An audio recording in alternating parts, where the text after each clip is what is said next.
السلام علیکم جی. میاں نواز شریف صاحب کی جو درخواست ہے برطانیہ کی عدالت کے اندر،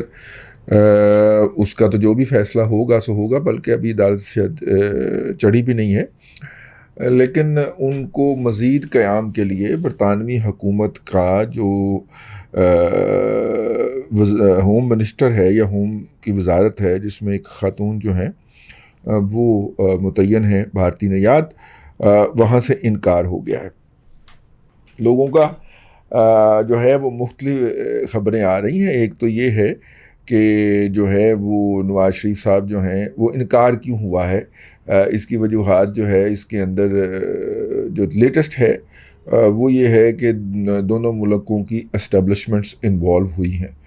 اور اس کا حوالہ دیا جا رہا ہے کہ پچھلے دنوں پاکستان کے آرمی چیف نے برطانوی آرمی چیف کی فرمائش کے اوپر، اور انہوں نے ان کے لیے ایک جہاز کا بھی اہتمام کیا تھا، جیٹ کا، اور اس جیٹ کے اوپر بیٹھ کے انہوں نے طالبان کو راضی کرنے کے لیے امریکی خواہش کے مطابق، کیونکہ آپ کو میں یہ پہلے ولاگ میں عرض کر بھی چکا ہوں اپنے کئی ولاگز کے اندر کہ برطانیہ ہمیشہ امریکہ کے پوڈل کے طور پہ ایکٹ کرتا ہے. تو وہ ایکٹ کرتے ہوئے انہوں نے ان کو کہا ہوگا، فرمائش کی ہوگی، اور برطانویوں نے آگے ہم سے فرمائش کی تھی. اب یہ جو ڈائریکٹ منہ نہیں لگا رہے، اس کی وجہ یہ بھی تو ہو سکتی ہے نا، وہ اپنا کام نکال لیتے ہیں انڈائریکٹ طریقے سے، اور ہم بڑے خوشی خوشی پرفارمنس دیتے ہیں. تو کہا یہ جا رہا ہے کہ جب وہ ہم نے کام کیا اور جا کے بڑی انٹینسو قسم کی سفارتکاری کی،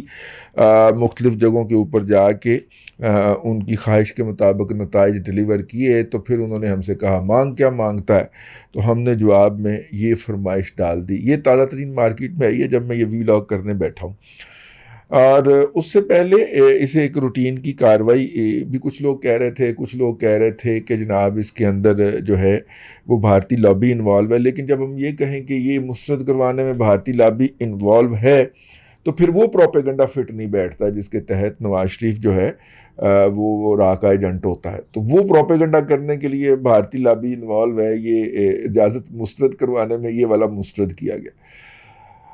میاں نواز شریف صاحب وہاں پہ ہیلتھ کے ویزے پہ پہنچے تھے، ان کا علاج ہو رہا تھا. پہلے ایک یا دو ایکسٹینشنز ان کو ملی ہیں، اور وہ ایکسٹینشنز جو ہیں وہ گڈ ول کے طور پہ دی گئی تھیں. اور جو اس وقت لوگوں کا خیال ہے کہ جس طرح میاں نواز شریف صاحب جارحانہ قسم کے خطابات فرماتے ہیں، تو ان کی صحت کو اس طرح کا کوئی تھریٹ نہیں ہے، اور یہی بنیاد بنا کے برطانوی حکومت نے دیا. لیکن انہوں نے ساتھ میں یہ بھی کہا کہ آپ کے پاس اپیل کا حق ہے، آپ اپیل کر لیجئے. اب ظاہر ہے اپیل انہوں نے آن لائن کر دی ہے، اور جب تک وہ ٹیک اپ ہوگی کسی بھی فورم کے اوپر، وہ عدالتی بھی ہو سکتا ہے، انتظامی فورم بھی ہو سکتا ہے. اور کہا یہ جا رہا ہے کہ کرونا کے دنوں کے اندر بہت دیر لگ رہی ہے اپلیکیشنز کے ٹیک اپ ہونے کے اندر. اب یہ درخواست جو ہے یہ مسترد ہو یا قبول ہو، یہ تو بعد کی بات ہے، اس سے کوئی فرق نہیں پڑتا. اس سے جو پولیٹیکل مائلیج حاصل کرنی تھی حکومت نے، اور جس طرح انہوں نے جنرل عاصم سلیم باجوہ، پسر ڈاکٹر سلیم باجوہ شہید کو پیچھے ڈالنا تھا، وہ انہوں نے ڈال دیا. اور پی ٹی آئی اور اس کے جو لوگ تھے، وہ کال اور عاصم سلیم باجوہ والی بستی اوپر نیچے ہوئی تھی نا، تو وہ چپ کر کے بیچارے بے روزگار ہو کے بیٹھے ہوئے تھے. تو بے روزگاروں کو اللہ تعالیٰ نے روزگار دے دیا، اور وہ اس وقت اس کے اوپر دھما چوکڑی مچا رہے ہیں اور وہ والا کر رہے ہیں. یہ جو ہے یہ ایشو صرف اس وقت ہی ہائی لائٹ اس لیے ہو رہا ہے کیونکہ پی ٹی آئی اس کے سرپرستوں نے ایک سرٹن ایشو جو ہے، دونوں کے اپنے اپنے دکھ ہیں نا. ایک کو عاصم باجوے کا دکھ ہے کیونکہ عاصم باجوے کے رستے جو تنقید آ رہی تھی یا جو بےزتی ہو رہی تھی وہ کسی اور کی ہو رہی تھی، بلکہ کسی اور کی کیا کسی اور کی ہو رہی تھی، ٹھیک ہے نا. اور ادھر سے جو نا والی بات تھی، ٹیلی فون نہیں کرتا منڈا، سانو ٹیلی فون نہیں کرتا جو بائیڈن بابا، میرا ٹیلی فون نہیں سنتا، مبارکباد دا، وہ بزتی. یعنی دونوں فریق جو ہیں اس وقت ہائیبریڈ رجیم کے، وہ بزت ہو رہے تھے، ٹھیک ہے نا. دونوں فریق اینڈ ہائیبرڈ رجیم کے رج کے بزت ہو رہے تھے، تو اس بستی سے ڈیویشن ہوئی، میڈیا اسٹریٹجی کے تحت اس کو ڈیویٹ کیا گیا، اور نتیجہ آپ کے سامنے ہے کہ اس وقت ڈسکس جو ہے، اور پھر ظاہر ہے آپ کو پتہ ہے کہ ٹی وی کو ہدایت چلی جاتی ہے واٹس ایپ کے اوپر۔ اب میں ایک دن سوچ رہا تھا کہ واٹس ایپ کا لوکل سرور جو ہے وہ کہا جا رہا ہے کہ سری نگر میں، ٹھیک ہے، لیکن ہم واٹس ایپ استعمال کرنے سے باز نہیں آتے، تو اس کا مطلب ہے کہ جو واٹس ایپ استعمال کرتے ہیں انہیں تو انڈیا سے کوئی خطرہ نہیں، خطرہ آپ کو اور مجھے ایویں ہی ذہن چاہیا بھئی اگر انہیں خطرہ ہوتا تو وہ واٹس ایپ استعمال کرنا بند کر دیتے، وہ ٹیلی گرام پہ آ جاتے، وہ کسی اور سافٹ ویئر پہ آ جاتے۔ وہ بڑی محبت کے ساتھ واٹس ایپ استعمال کرتے ہیں، یعنی انڈیا اگر ان کی گفتگو یا ان کے معاملات سن لیتا ہے، ریکارڈ کر لیتا ہے، لے لیتا ہے، تو اس سے ان کو کوئی خطرہ نہیں ہے، ان کو خطرہ آپ کے اور مجھ سے ہے۔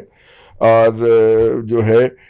اس لیے میں کیا کہہ سکتا ہوں اس کے اوپر، بڑی خطرناک بات کہہ گیا ہوں، میں ابھی سوچنے کی دعوت دے رہا ہوں یار۔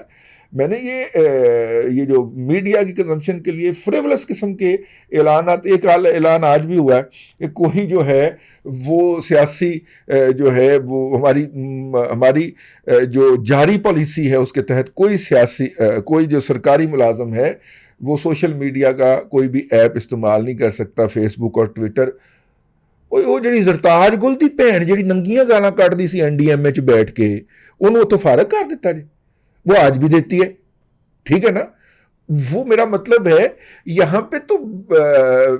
کابینہ کے اندر بیٹھے ہوئے ہیں سرکاری ملازم جو کابینہ کا اجلاس اٹینڈ کرتے ہیں، وہ بکواس کر رہے ہوتے ہیں، سوشل میڈیا پہ بیٹھ کے گالیاں بک رہے ہوتے ہیں حکومت کے مخالفین کو، جو ان کا کام نہیں ہے وہ کر رہے ہوتے ہیں، ٹھیک ہے نا۔ یہ اشکشوئی تو ہوتی رہتی ہے چوتھے کے دن، لیکن اس میں عمل درآمد کی کوئی صورت نظر نہیں آتی ہمیں۔ تو مختلف اشکشوئیاں جو ہوتی ہیں وہ صرف کاغذات کا پیٹ بھرنے کے لیے، ریکارڈ کو اسٹریٹن رکھنے کے لیے ہوتی ہیں، تاکہ ہم کل کو کہہ سکیں کہ یہ کچھ ہو رہا ہے۔ مطلب 420 لاکھ روپیہ سال کا خرچ کر کے سرکاری خزانے سے ڈاکٹر ارسلان اور مانے کا پالے ہوئے ہیں پرائم منسٹر ہاؤس کے اندر، اور کہہ رہے ہیں سرکاری، وہ بھی سرکاری ملازم ہے، اور وہ جو ہے وہ جو مشوانی پالا ہوا ہے، وہ کی نہ آئے ہوتا جی،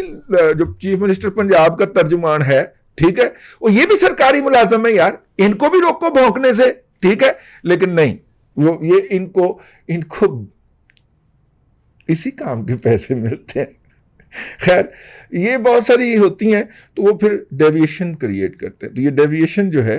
وہ موقع مل گیا ان کو کریٹ کرنے کا، اور ڈیویشن کر دی گئی۔ اتنی بڑی خبر نہیں ہے برطانیہ کے اندر، لوگ جو ہیں 2008 میں برطانیہ نے لوگوں کے لیے ایجوکیشن کے نام کے اوپر ویزے کھولے تھے، اور میٹرک پاس بھی جا سکتا تھا پڑھنے کے لیے وہاں پہ، اور پولی ٹیکنک ٹائپ کے ڈپلوما جات تھے۔ 2008 میں گئے ہوئے لوگ ابھی تک وہاں پہ عدالت سے سٹے لے کے بیٹھے ہوئے ہیں، کئیوں نے تو اپنے خاندان وہاں پہ منگوا لی ہیں، ٹھیک ہے، اور ان کے کیسز پینڈنگ ہیں۔ یہ والے مقدمات جو ہیں یہ کتنے کے پینڈنگ کیے جا سکتے ہیں، اس کا اندازہ آپ خود کر لیجئے۔ لیکن بہرحال پی ٹی آئی کو بہت بہت مبارک ہو کہ انہیں ایک موقع ملا ہے اور ان کے بھاگوں چھیکا ٹوٹا ہے۔ اللہ آپ کو آسانیاں عطا کرے، اور آسانیاں خلق خدا میں تقسیم کرنے کی توفیق عطا کرے۔